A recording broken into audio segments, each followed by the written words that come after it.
Մռավ լեռան լանջին մի դժվարամատչելի վայրում, ուր ճանապարհն անցնում է անդնդախոր ձորերի միջով եւ ժայռերի եզերքով, անհիշելի ժամանակներից եկող մի սրբավայր կա, որը կոչվում էր Ներսմիհրի Սուրբ Ուխտ, Միհր Ներսեհա կամ Ներսմեհա անուններով։ Վանքի մասին հիշատակվում է Մովսես քաղաքատվացու պատմության մեջ։ Ըստ նրա, այստեղ են ամփոփվել Թադեուս Առաքյալի աշակերտ Եղիշեի մասունքները, որից հետո վանքն անվանվել է Եղիշե Առաքյալ։ Պատմիչը վկայում է, որ Սուրբ Եղիշեի տեսիլքով հայտնաբերված նշխարները փոխադրվել են Ներսմիհրի Սուրբ Միաբանությունը, որն այժմ կոչվում է Ջրվշտիկ։ Հավանական է, որ Ջրվշտիկ անունը վանքը ստացել է Համալիրի հարավային կողմի Խոր ձորի մեջ բարձրից թափվող ջրվեժի անունից։ 5-րդ դարի երկրորդ կեսին աղվանքի վաչագան բարեպաշտ արքան Սուրբ Եղիշեի նահատակության վայրում հուշասյուն է կանգնեցրել, իսկ գերեզմանի վրա մատուռ դամբարան կառուցել։ Պատմիչն այստեղ վկայում է նաև հայ եկեղեցու պատմության համար մի շատ ուշագրավ երևույթ։ 5-րդ դարում Հայաստանում սյունյակյացության գոյության փաստը։ Կարևոր է, որ Արցախում հուշասյան վրա ճգնելը, տվյալ դեպքում Եղիշեի նահատակության վայրում կանգնեցրած հուշասյունը ժամանակակից է 5-րդ դարի սիրիական նշանավոր սյունյակյացների ճգնավորությանը։ Այլ փաստեր Հայաստանում հայտնի չեն, նշում է ճարտարապետ Մուրադ Հասրաթյանը։ Վախճանվելուց հետո վաչագան արքան նույնպես ամփոփվել է այստեղ։ 12-13-րդ դարերում ձևավորվել է վանքի ճարտարապետական հիմնական կերպարը։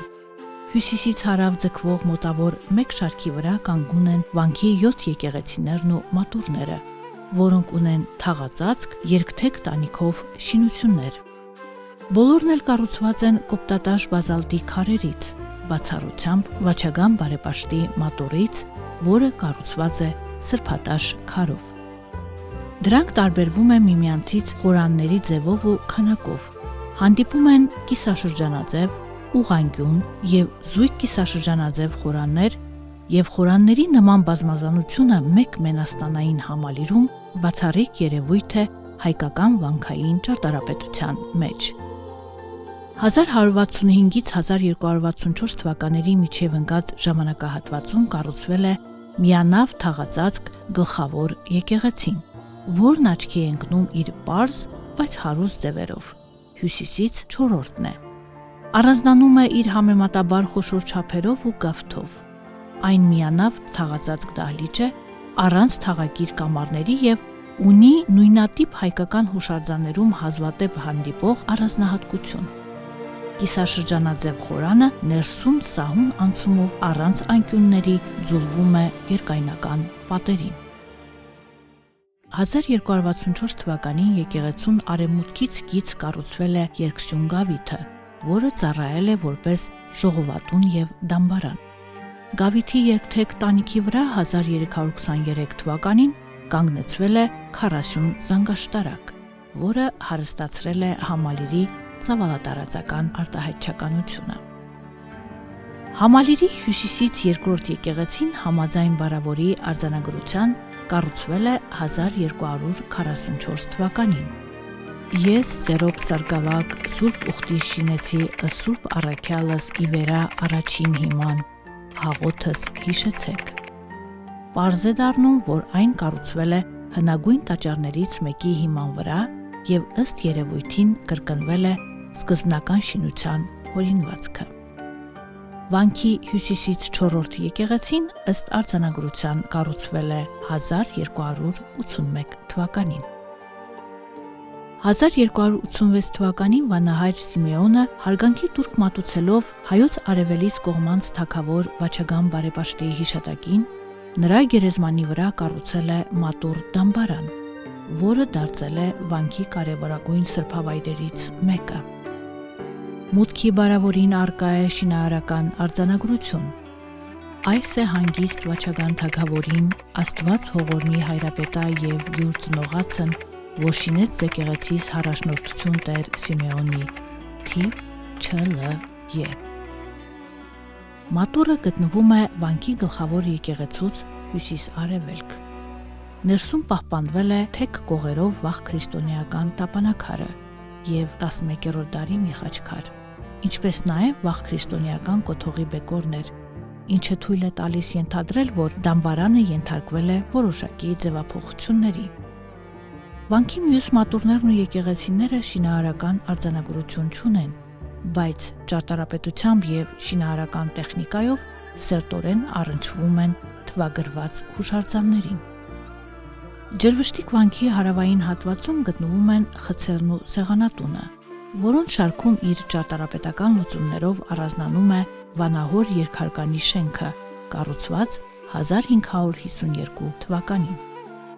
16-րդ դարում վանքը շրջապատվել է պարսպով, որը 1716 թվականին նորոգվել և ամրացվել է։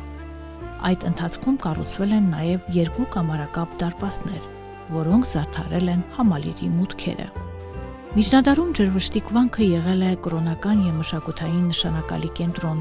այստեղ պահվել են աշխարհիկ ու եկեղեցական վավերագրեր,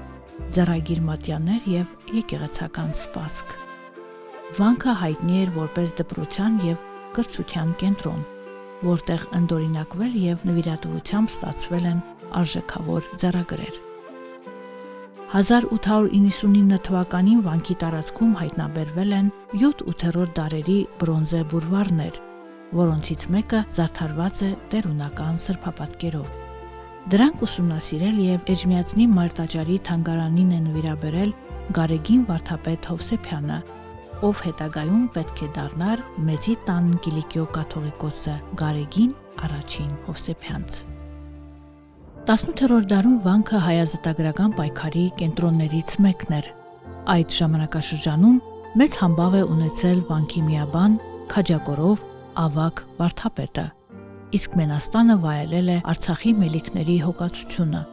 որոնցից գահերեց Ջրաբերդի Մելիք Ադամի աճյունը ամփոփվել է Ջրվշտիկ վանքի բակում, Սուրբ Եղիշե առաքյալ եկեղեցու մոտ։ Վանքի շրջակայքում պահպանվել են մեծ թվով հուշարձաններ, հատկապես խաչքարեր, տապանակարեր, որոնց արձանագրությունները վկայում են 13-րդ և հետագա դարերի իրադարձությունների մասին։ Ժողովրդական ավանդազրույցը Վաչագան թագավորի և Անահիտ թագուհու անունների հետ է կապում Ջրվշտիկ վանքի արևմտյան կողմում գտնվող աղբյուրը, որը հայտնի է Անահիտի աղբյուր անունով։ Իսկ վանքի բակի խաչաքանդակ տապանակարը համարվում է Անահիտի գերեզմանը։ Արդ ով է Վաչագան բարեպաշտ արքան, որի անունը մենք արդեն որերորդ անգամ հիշատակում ենք։ Սահմանադրական ազգ լինելու և երկրում սահմանադրական կարգ հաստատելու առաջին պատիվը պատկանում է հայոց արևելից կողմանց թագավոր Վաչագանին։ Վերջինիս հաջողվել է Արցախ և Ուտիկ նահանգներում ստեղծել հայկական պետականություն և ձեռնամուխ լինել հայրենաշեն և հայրենանվեր մի այնպիսի գործունեության, որի համար պատմությունը նրան պսակել է բարեպաշտ տիտղոսով։ Հայոց թագավորներից նման պատվաբեր անվանն արժանացել է Արտաշես առաջինը, ով իր արձանագրություններում կոչվում է բարեպաշտ, որն արտացոլում է թագավորի նվիրումն իր պետությանն ու ժողովրդին։ 5-րդ դարի վերջին կամ 6-րդ դարի սկզբին Աղվանից արքա Վաչագան Գ. բարեպաշտի նախաձեռնությամբ Պարտավից արևմուտք ընկած թագավորական ամառանոց Աղվենում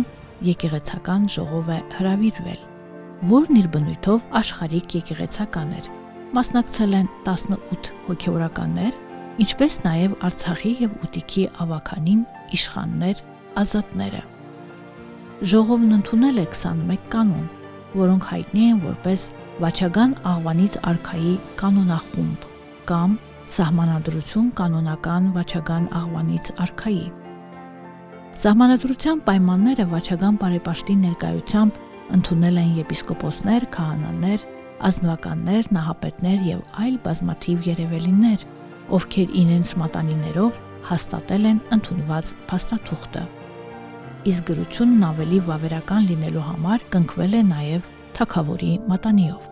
Փաստաթղթի անվանումը ցույց է տալիս, որ այն բոլորովին եկեղեցական կանոնների հավաքածու չէ, այլ պետության ղեկավարի կողմից ընդունված բարձրագույն օրենք։ Այն հանգամանքը, որ Աղվենի ժողովում ընդունված փաստաթուղթը հոգևոր հարցերից բացի կարգավորել է նաև աշխարհիկ հարաբերություններ, հիմք է տալիս ասելու, որ այն արժանի է կրելու կանոնական սահմանադրություն անվանումը, որն իհարկե հեռու է ներկայիս իմաստով սահմանադրություն կոչվելուց։ Սուրբ Եղիշե առաքյալի վանքը կամ ջրվշտիկը այսօր բռնազավթված է Ադրբեջանի կողմից։